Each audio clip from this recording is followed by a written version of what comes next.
Di zaman modern saat ini, banyak sekali kita lihat, kita perhatikan orang yang bertele-tele. Bertele-tele.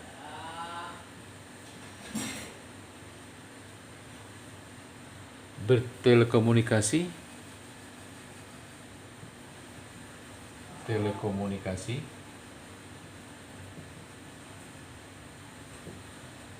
bertelepon,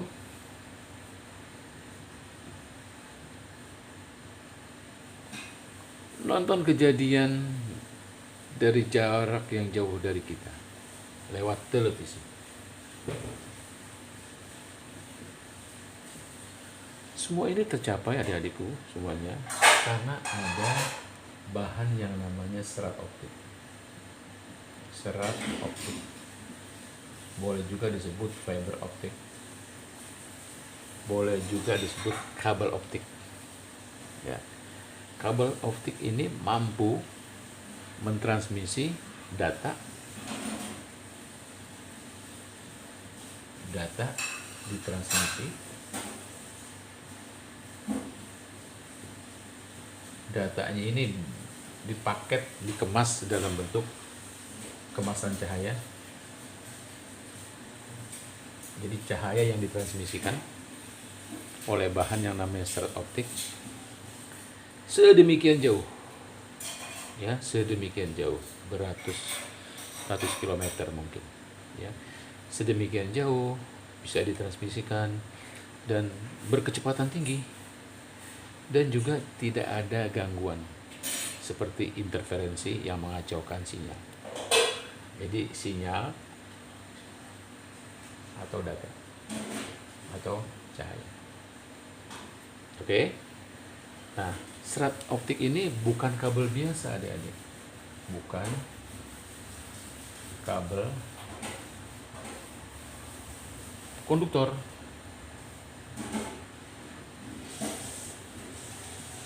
Bukan kabel biasa seperti kamu kenal, kabel tembaga. Tapi dia adalah kabel dielektrik. Bukan konduktor. Apa? Misalkan seperti kaca atau plastik.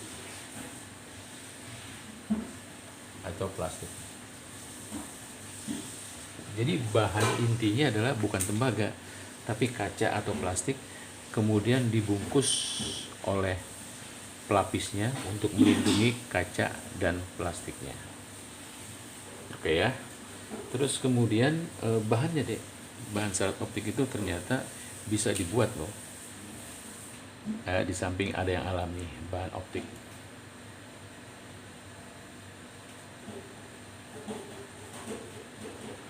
Ada yang alami, kita kenal bahannya.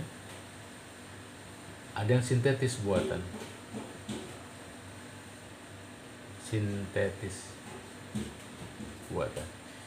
Yang alami itu seperti wall, katun ya, sutra, wall, katun, sutra. Sedangkan yang sintetis adalah plastik dan kaca. Plastik dan kaca. Ya. Oke, terus apalagi kita keunggulannya deh tadi ya, keunggulannya dari serat optik adalah bisa mentransmisikan data ke jarak yang sangat jauh sekali, ya, unggul.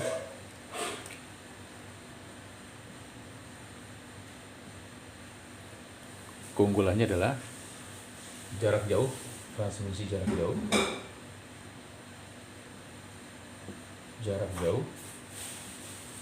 jarak yang sangat jauh, kecepatan tinggi, kecepatan transmisinya tinggi, ya, kecepatan transmisinya tinggi. Terus kemudian kalau kita lihat bahannya dari udah ya, nah kalau kakak gambar bentuknya seperti ini deh, ya, ini memanjang,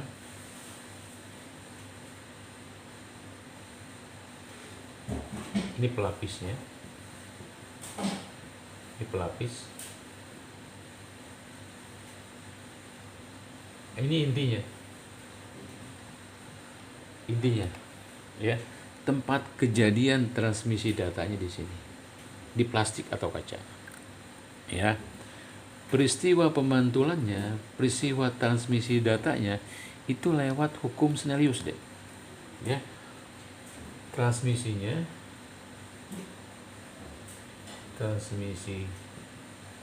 data, nanti datanya dikemas dalam bentuk cahaya, ya. Itu lewat hukum Holus, ya, hukum Snellius tentang pembiasan.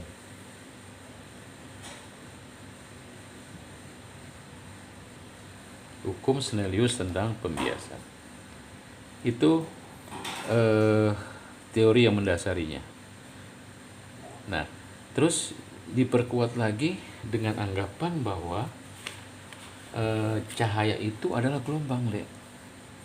Harus dianggap gelombang, ya. Dari teori Christian Huygens, ya. Christian C. Huygens.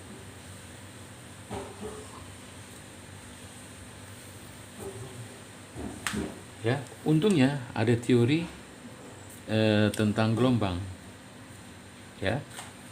Karena ada juga yang menganggap bahwa cahaya itu adalah partikel.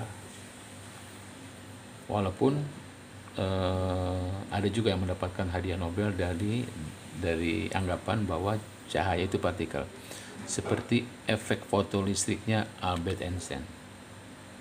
Jadi untuk transmisi data pada serat optik ini, cahaya itu harus dianggap gelombang, bukan dianggap partikel. Karena dengan begitu terjadilah transmisi data lewat pemantulan total, ya. Walaupun pemantulan total ini ada di bagian dari pembiasan cahaya, dia punya kriteria khusus supaya terjadi pemantulan total. Mari kita bicarakan, ya, bagaimana data atau cahaya ditransmisikan lewat kabel lewat kabel optik, lewat serat optik. Misalkan kakak buat begini, ya. Ini kakak buat langsung aja. Penampang kabelnya kan gini, deh. Ini intinya plastik atau kaca. Ini pelapisnya, ya. Nah, yang kita mau lihat adalah bagaimana kalau kita buat seperti ini dari samping.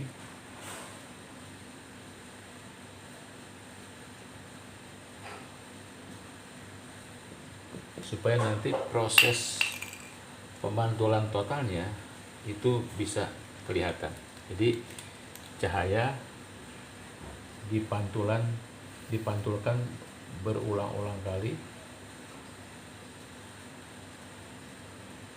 Nah, ini hanya bisa terjadi ketika medium pelapisnya atau kakak kasih nama N1 itu lebih kecil dari medium intinya. Ini medium intinya, ya. Medium intinya kakak kasih N1 itu N2 itu artinya indeks bias 2, N1 artinya indeks bias 1. Indeks bias bahan 1. Dalam hal ini pelapis N2 adalah indeks bias bahan 2 dalam arti ini core-nya. Intinya di sini. Ini pelapis. Ya. Kenapa bisa terjadi seperti itu? Yuk kita lihat teori tentang pemantulan total. Jadi kata hukum Snellius bilang jika ada bidang batas yang membatasi dua medium, kita misalkan ini adalah medium 1 di sini, ini medium 2. Nanti proses terjadi pemantulan di sini deh, ya. Asalkan apa? Asalkan N2-nya lebih besar daripada N1. Artinya nilai indeks bias medium 2-nya harus lebih besar daripada indeks bias medium 1. Artinya indeks bias dari core-nya harus lebih besar daripada indeks bias pelapisnya atau cladding. Ya. Oke, kita mulai percobaan yang sederhana gini. Ada sinyal datang berupa cahaya, dibuatkan garis normal, kata Snellius, garis normal, garis yang tegak lurus bidang. Lalu sinar datang ini mempunyai sudut datang, namanya I, ya. Oke, syaratnya ini yang pertama, sinar datang harus lewat dari medium rapat ke kurang rapat, N2 lebih rapat daripada N1. Terus yang kedua, supaya terjadi pemantulan, sudut sinar datang harus melebihi sudut kritis. Oke, nanti kakak bahas kenapa sudut kritis, ya. Kita lihat kenapa disebut sudut kritis. Harus ini, dua syarat ini syarat. Syarat agar pemantulan total terjadi. Kalau nggak akan terjadi deh. Oke, kita geser dulu.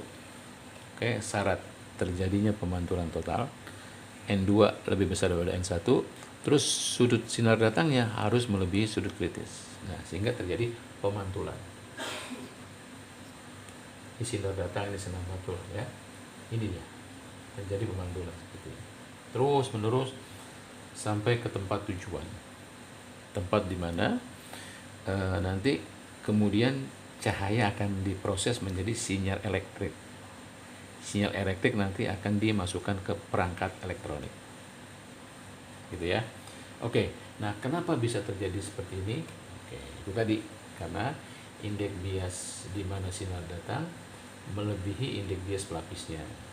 Terus kemudian sudut sinar datangnya melebihi sudut kritis. Nah, sekarang kakak mau bahas kira-kira apa sih sudut kritis?